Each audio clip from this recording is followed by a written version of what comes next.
सुप्रभातम। जय श्री राम।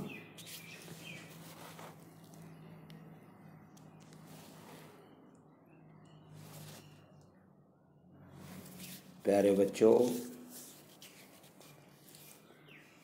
आज हम वसंत 8वीं क्लास का दूसरा पाठ लाख की चूड़ियाँ कहानी कामता नाथ जी द्वारा लिखित लेख है। ये मैं राजेश शास्त्री G++ बैनी कुंगल। आप सभी बच्चों ने पहला पाठ पढ़ा, दोहराई हमारी चल रही है।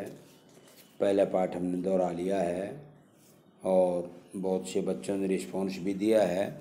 सारे के सारे बच्चे काम करके व्हाट्सएप पर भेजा करो,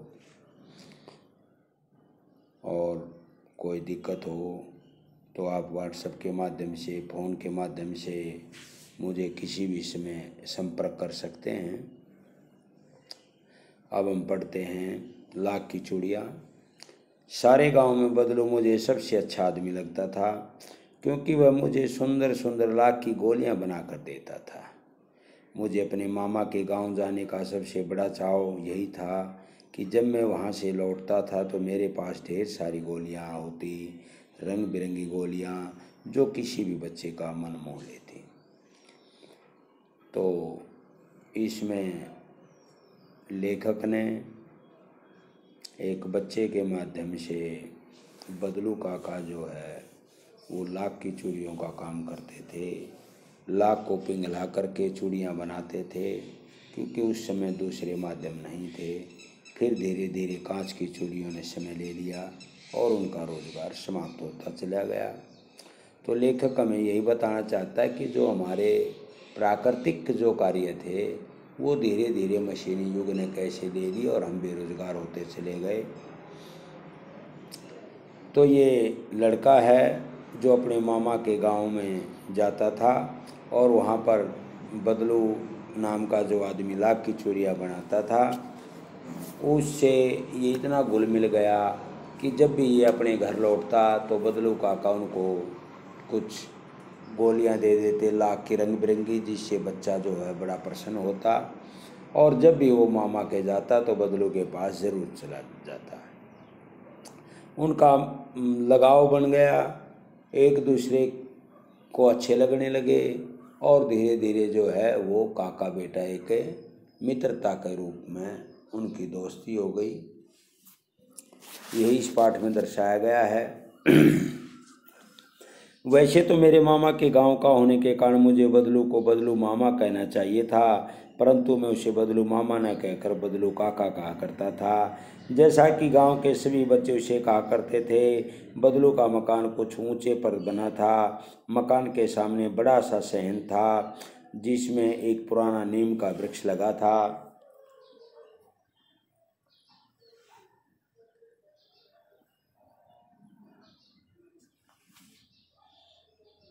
उसी के नीचे बैठकर बदलू अपना काम किया करता था। बगल में भट्ठी देखती रहती, जिसमें वह लाख पिघलाया करता। सामने एक लकड़ी की चौखट पड़ी रहती, जिस पर लाख के मुलायम होने पर वह उसे सलाख के समान पतला करके चूड़ी का आकार देता।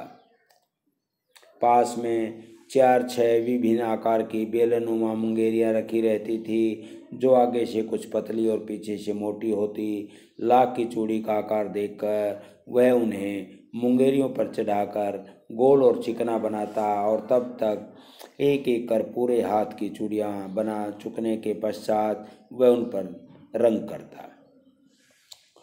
तो बदलू काका जो है वो लाख की चूड़ियों को आकार देते। आकार देने के बाद बेलनुमा जो मुंगेरियाँ हैं वो हाथ की तरह बेलनुमा थे, जिसमें जैसे हाथ में चूड़ियाँ पहनाई जाती हैं ऐसे ही वो बेलन बना रखे थे और उन पर वो चूड़ी पहना पहना करके देखते थे कि कैसी लगती है, इस कलाई पर कैसी लगेगी, अगर कलाई ऐसी होगी तो कैसी लगेगी, अगर कलाई ऐसी होगी तो कैसी लगेगी। और उन्हीं के हिसाब से, उन कलाइयों के रंग रूप के हिसाब से ही वो उन पर रंग करते थे, ताकि गांव की जो बहू और लड़कियां थी वो चूड़ी पहनने के लिए आए और उन्हें देखते ही पसंद आ जाए। बदलू मणिहार था। चूड़ियाँ बनाना उसका पैतृक पेशा था और वास्तव में वह बहुत ही सुंदर चूड़ियाँ बनाता था। उसकी बनाई हुई चूड़ियों की खपत भी बहुत थी। उस गांव में तो सभी स्त्रियां उसकी बनाई हुई चूड़ियाँ पहनती ही थी। आसपास के गांव के लोग भी उससे चूड़ियाँ ले जाते थे, परंतु वह कभी भी चूड़ियों को पैसे में न बेचता था। उसका अभी तक वस्तु विनिमय का तरीका था और लोग अनाज के बदले उससे चूड़ियाँ ले जाते थे। बदलू स्वभाव से बहुत सीधा था। मैंने कभी भी उसे किसी से झगड़ते नहीं देखा। हाँ, शादी विवाह के अवसर पर वह अवश्य जिद पकड़ जाता था। जीवन भर चाहे कोई उससे मुफ्त चूड़ियाँ ले जाए, परंतु विवाह के अवसर पर वह सारी कसर निकाल लेता था।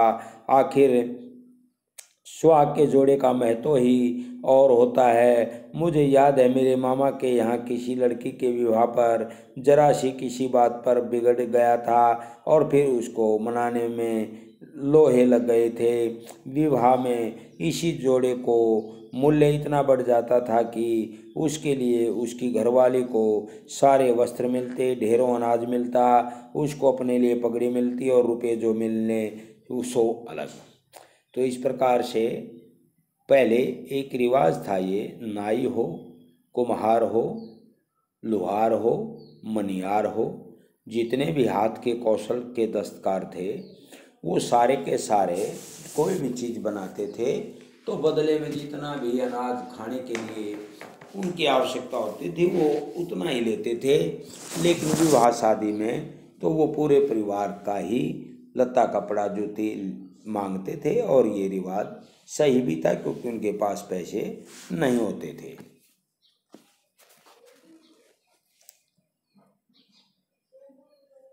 यदि संसार में बदलू को किसी बात से चिढ़ थी वह थी कांच की चूड़ियों से।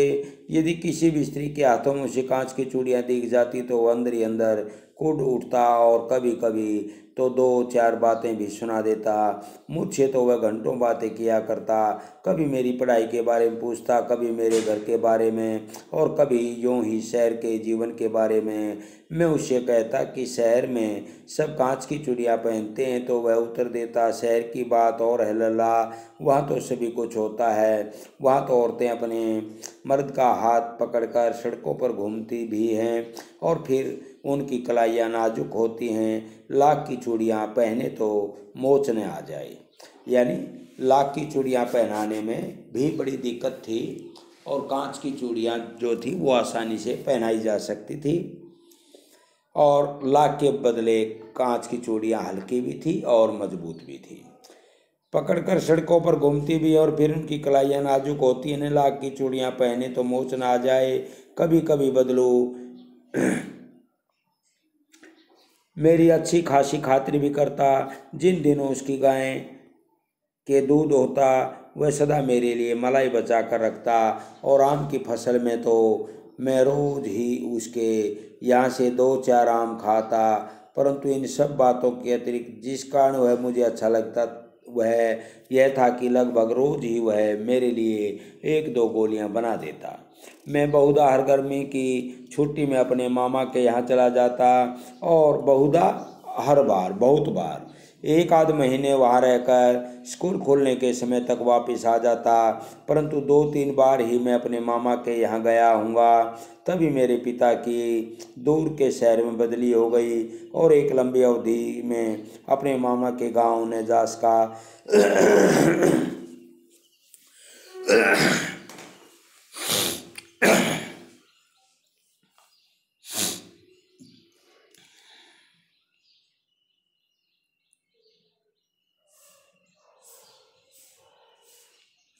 तब लगभग 8-10 वर्षों के बाद जब मैं वहाँ गया तो इतना बड़ा हो चुका था कि लाख की गोलियों में मेरी रुचि नहीं रह गई थी। अतः गांव में होते हुए भी कई दिनों तक मुझे बदलू का ध्यान नहीं आया। इस बीच मैंने देखा कि गांव में लगभग सभी स्त्रियां कांच की चूड़ियां पहने हैं। बिरले ही हाथों में मैंने लाख की चूड़ियां देखी। तब एक दिन सहसा मुझे बदलू का ध्यान हो आया। बात यह हुई कि बरसात में मेरे मामा की छोटी लड़की आंगन में फिसल कर गिर पड़ी और उसके हाथ की कांच की चूड़ी टूटकर उसकी कलाई में घुस गई और उससे खून बहने लगा। मेरे मामा उस समय घर पर न थे, मुझे ही उसकी मरहम पट्टी करनी पड़ी। तभी सहसा मुझे बदलू का ध्यान हो आया और मैंने सोचा कि उससे मिल आऊं। अतः शाम को मैं घूमते घूमते उसके घर चला गया। बदलू वही चबूतरे पर नीम के पेड़ नीचे एक खाट पर लेटा था। नमस्ते बदलू काका, मैंने कहा। नमस्ते भैया, उसने मेरी नमस्ते का उत्तर दिया और उठकर खाट पर बैठ गया, परंतु उसने मुझे पहचाना नहीं और देर तक मेरी ओर निहारता रहा। मैं हूँ जनार्दन काका, आपके पास से गोलियां बनवा कर ले जाता था। मैंने अपना परिचय दिया। बदलू फिर भी चुप रहा, मानो वह अपनी स्मृति पटल पर अतीत के चित्र उतार रहा हो। और तब वह एकदम बोल पड़ा, आओ आओ लल्ला, बैठो। बहुत दिन बाद गांव आए, हाँ इधर आना नहीं हो उसका काका, मैंने चारपाई पर बैठते हुए उत्तर दिया। कुछ देर फिर शांति रही। मैंने इधर उधर दृष्टि दौड़ाई, न तो मुझे उसकी मचिया ही नजर आई, न ही भट्ठी। मचिया खाट और भट्ठी जिसमें लाख की चूड़ियाँ पिघलाता था। आजकल काम नहीं करते काका, मैंने पूछा। नहीं लल्ला, काम तो कई साल से बंद है। मेरी बनाई हुई चूड़ियाँ कोई पूछे तब ना। गांव गांव में कांच का प्रचार हो गया। वह कुछ देर चुप रहा, फिर बोला, मशीन युग है न यह लल्ला, आजकल सब काम मशीन से होता है। खेत भी मशीन से जोते जाते हैं और फिर जो सुंदरता कांच की चूड़ियों में होती है, लाख में कहाँ संभव। लेकिन कांच बड़ा खतरनाक होता है, वह जल्दी टूट जाता है। मैंने कहा, नाजुक तो फिर होता ही है लल्ला। कहते कहते उसे खांसी आ गई और वह देर तक खांसता रहा। मुझे लगा उसे दमा है। अवस्था के साथ साथ उसका शरीर भी ढल चुका था। उसके हाथों पर और माथे पर नसें उभर आई थी। जाने कैसे उसने मेरी शंका भांप ली थी और बोला, दमा नहीं है मुझे, फसली खांसी है। यह महीने 2 महीने में आ रही है, 10-15 दिन में ठीक हो जाएगी। मैं चुप रहा, मुझे लगा उसके अंदर कोई बहुत बड़ी व्यथा छिपी है। मैं देर तक सोचता रहा कि इस मशीन युग ने कितने हाथ काट दिए।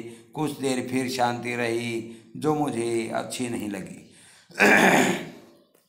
आम की फसल अब कैसी है काका? कुछ देर पश्चात मैंने बात का विषय बदलते हुए पूछा। अच्छी है लल्ला, बहुत अच्छी है, उसने लहकर उत्तर दिया और अंदर अपनी बेटी को आवाज़ दी, अरे रज्जो, लल्ला के लिए आम तो ले आ। फिर मेरी ओर मुखातिब होकर बोला, माफ़ करना लल्ला, तुम्हें आम खिलाना भूल गया था। नहीं नहीं काका, आम तो इस साल बहुत खाए हैं। वाह वाह, बिना आम खिलाए कैसे जाने दूंगा तुमको। मैं चुप हो गया।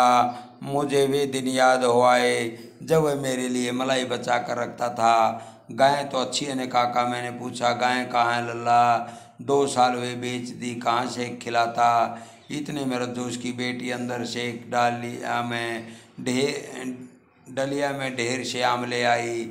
यह तो बहुत है काका, इतने कहाँ खा पाऊँगा। मैंने कहा। वाह वाह, वह हंस पड़ा। शहरी ठहरे ना, मैं तुम्हारी उम्र का था तो उसके चौगने आम एक वक्त में खा जाता था। आम लोगों की बात और है, मैंने उत्तर दिया। अच्छा बेटी, लल्ला को 4-5 आम छाँट कर दो, सिंदूरी वाले देना। देखो लल्ला कैसे हैं, इसी साल यह पेट तैयार हुआ है। रज्जो ने 4-5 आम अंजलि में लेकर मेरी ओर बढ़ा दिए। आम लेने के लिए मैंने हाथ बढ़ाया तो मेरी निगाह एक क्षण के लिए उसके हाथों पर ठिठक गई। गोरी गोरी कलाइयों पर लाख की चूड़ियाँ बहुत ही फब रही थी। बदलू ने मेरी दृष्टि देख ली और बोल पड़ा, वही आखिर जोड़ा बनाया था। जमींदार साहब की बेटी के विवाह पर 10 आने पैसे मुझको दे रहे थे, मैंने जोड़ा नहीं दिया। कहा शहर से ले आओ। मैंने आम के लिए और खाकर थोड़ी देर पश्चात चलाया।